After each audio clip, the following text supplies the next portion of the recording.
Hello everyone, I am Dr. Manisha Verma from Acharya Narendra Dev College, University of Delhi. I am teaching physics there.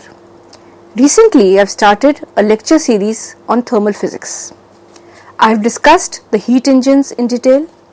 Then I moved on to real gases, wherein I discussed what is van der Waals gas, what is the equation of state of van der Waals gas, what is the Boyle's temperature, what is the critical temperature, what are the various experiments pertaining to real gases.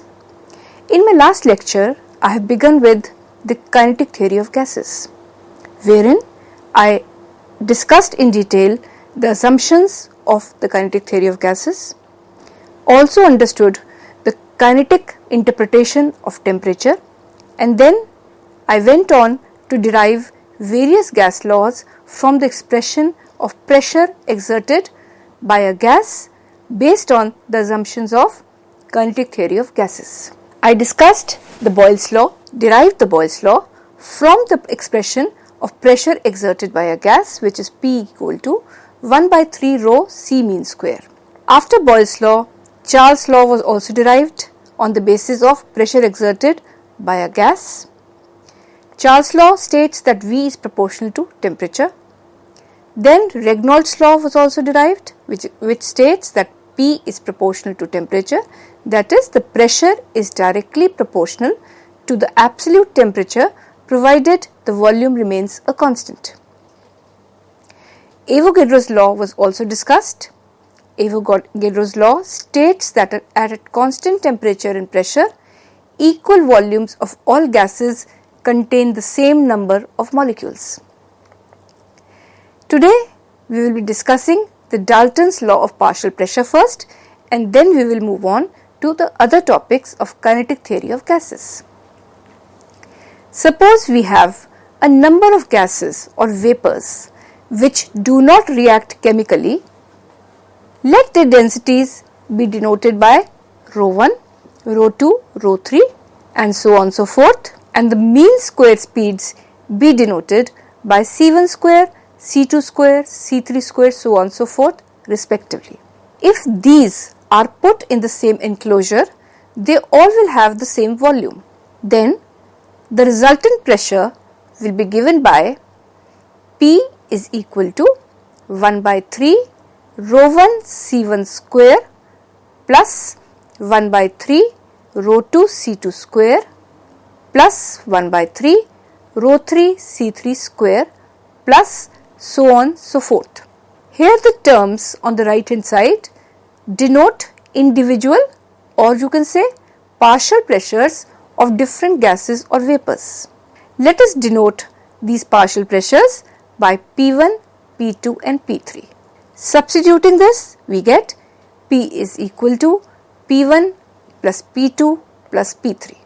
In other words, the total pressure exerted by a gaseous mixture is the sum of the partial pressures that would be exerted if individual gases occupied the space in turn. This is Dalton's law of partial pressures. Now let me move on to the major topic of today's discussion, the kinetic theory of gases 2. Graham's law of diffusion of gases is also left, so let me also discuss that. Graham investigated the diffusion of gases through porous substances and found that the rate of diffusion of a gas through a porous partition is inversely proportional to the square root of its density. This is known as Graham's law of diffusion.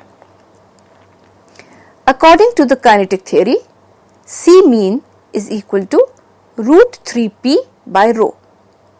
This means that C mean is inversely proportional to the square root of the density. If we have two gases, this would mean that C1 by C2 is equal to root of rho 2 by rho 1, or R1 by R2 is equal to rho 2 by rho 1, where R1 and R2 represents the rates of diffusion of the two gases. This is called Graham's law of diffusion. So again you can appreciate that Graham's law of diffusion has been derived from the expression of pressure exerted by a gas based on the assumptions of kinetic theory of gases. So this is the success of kinetic theory of gases. All the gas laws can be derived. Now let me move on to a very important topic of kinetic theory of gases. Degrees of freedom. What is meant by the degrees of freedom? What is the physical significance of degrees of freedom? What are the applications of degrees of freedom? Degrees of freedom can be defined as the minimum number of independent coordinates which can specify the configuration of the system completely. Any type of motion that contributes a quadratic term in some generalized coordinate to the internal energy is called a degree of freedom. We have different kinds of gases: a monoatomic gas, diatomic gas, triatomic gas, a polyatomic gas. For each gas, the degrees of freedom is different.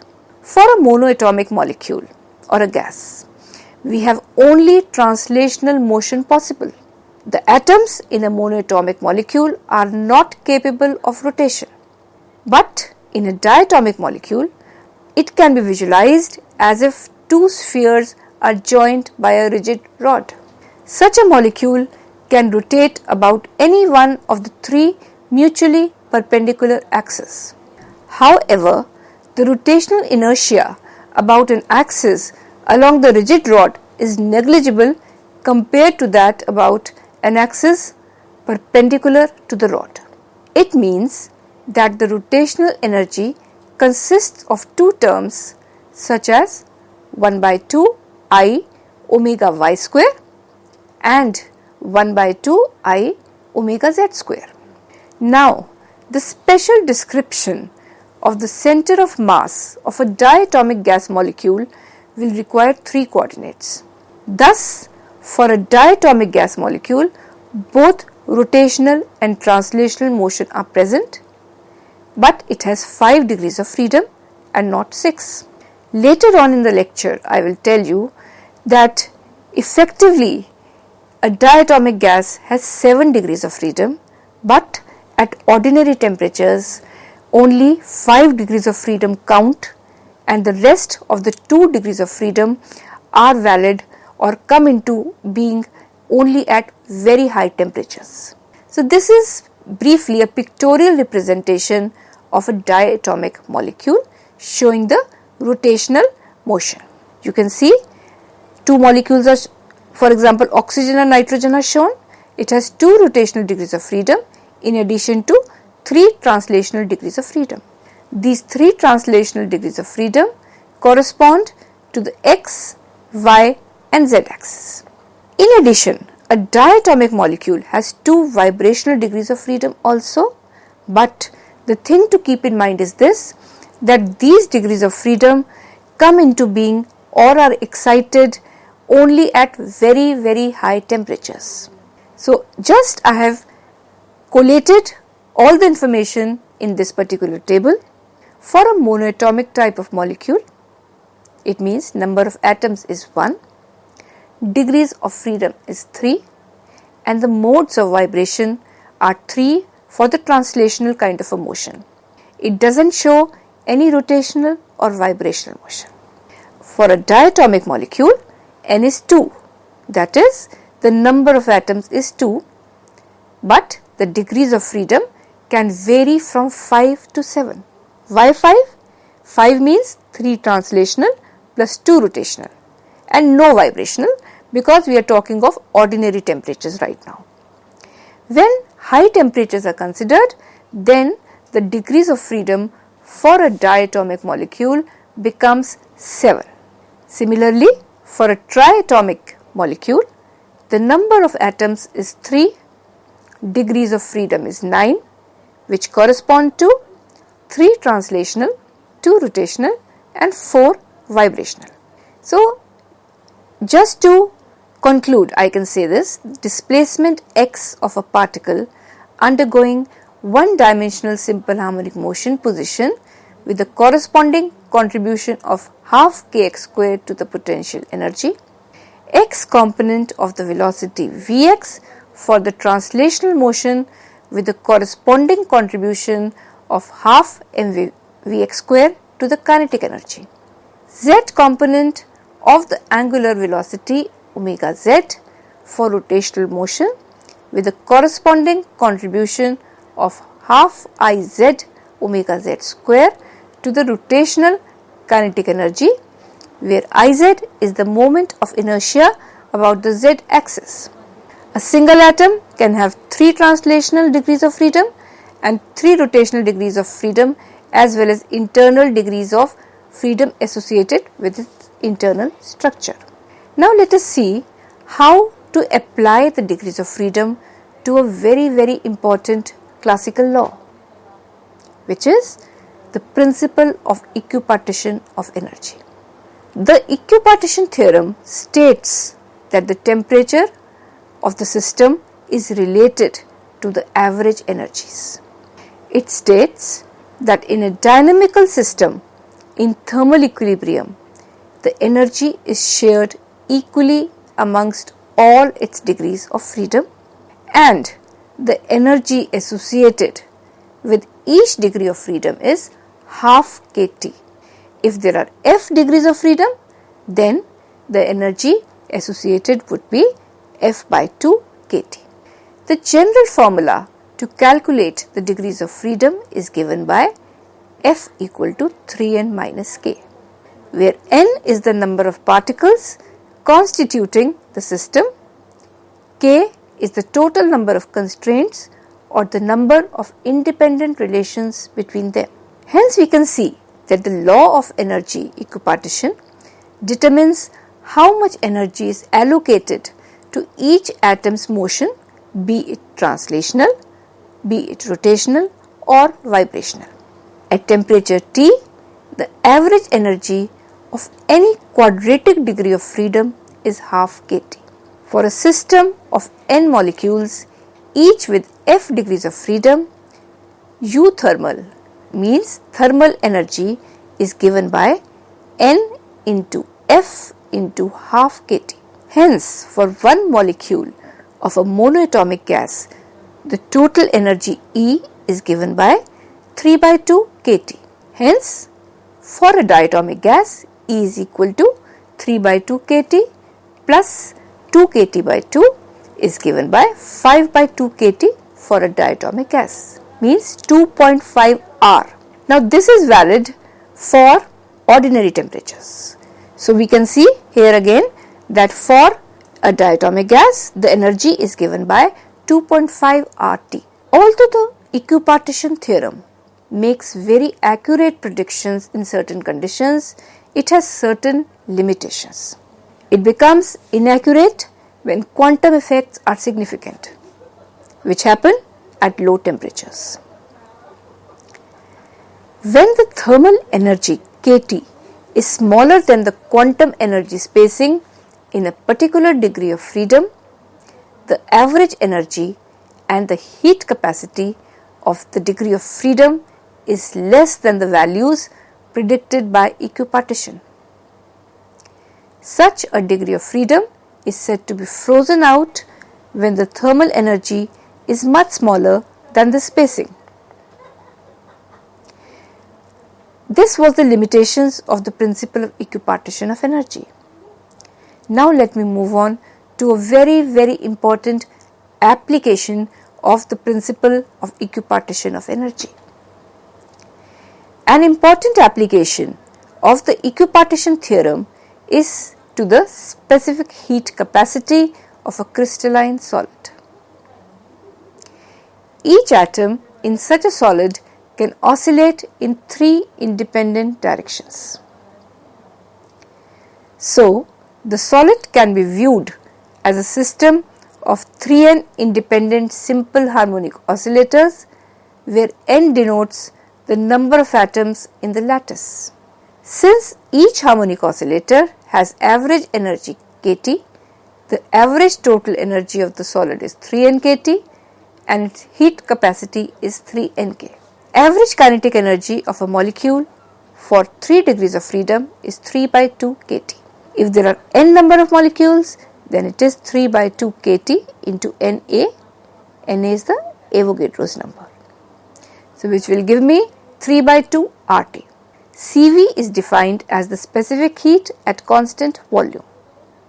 So Cv is delta U by delta T at constant V.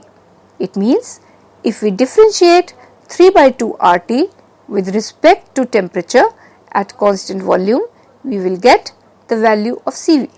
So Cv becomes 3 by 2 R, which would give me Cp is Cv plus R, which means 3 by 2 R plus R, which will give 5 by 2 R. It means 2.5 R. The ratio of the specific heats, gamma, is equal to Cp by Cv, 5 by 2 R divided by 3 by 2 R, which will on further simplification give 5 by 3, which is equal to 1.67. So these are the values of Cv, Cp and gamma for a monoatomic gas which has 3 degrees of freedom. So total energy we have calculated, we have found out the specific heat at constant volume. Now let us say what is happening in a diatomic gas. In a diatomic gas, 5 degrees of freedom are there. It means the total energy becomes 5 by 2 RT. So Cv becomes 5 by 2 R. Since Cp is the sum of Cv plus R, we get Cp equal to 7 by 2 R, which means 3.5 R. And gamma, which is the ratio of Cp by Cv, we get 7 by 2 R over 5 by 2 R is equal to 7 by 5 equal to 1.40. This is at ordinary temperatures. But if the energy of a diatomic molecule at high temperatures is considered, then energy is not 5 by 2 RT. It is 7 by 2 RT, which would give Cv as 7 by 2 R and Cp as 9 by 2 Rs. Hence, we can see that Cp and Cv are higher for diatomic molecules than for the monoatomic molecules. This is as far as the principle of equipartition of energy is considered. Now let us discuss a very important derivation, which is the Maxwell's law of distribution of speed based on the kinetic theory of gases. So what is the Maxwell's law of distribution of speed? First of all, let us discuss this. Essentially, when we say that we are deriving the Maxwell's law of distribution of speeds, we are finding out the number of molecules which have speed oblique velocity ranging from c to c plus dc. Here dc is a very small interval. Maxwell-Boltzmann distribution law was proposed in 1850 by the great Scottish physicist James Clerk Maxwell and the Austrian physicist Boltzmann, and this law proved to be path-breaking in the kinetic theory of gases. Now, if you remember, in my last lecture, I had discussed the kinetic theory of gases and discussed various assumptions pertaining to the kinetic theory of gases. Now, besides those assumptions for deriving the Maxwell's law of distribution of speeds, some additional assumptions are also taken into account. First, the speed of gas molecules ranges from 0 to infinity. Second, in the steady state, the density of the gas remains a constant. Third, though the speed of the individual molecule changes, definite number of gas molecules have speed between definite ranges. And the most important assumption, the probability that any molecule selected at random has a velocity lying between certain limits is purely a function of the velocity and the width of the limits considered. This is the most important assumption and will be used in the mathematical derivation of the Maxwell's law of distribution of speed.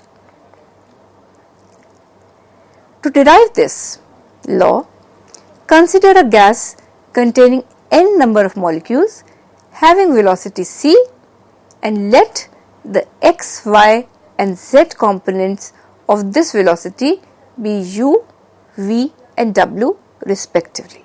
From the probability theory, the probability of molecules having the velocity component u to u plus du would be fu du. F is a function of u. Similarly, the probability of molecules having velocity component v to v plus dv is fv dv, and the probability of molecules having velocity component w to w plus dw is fw dw.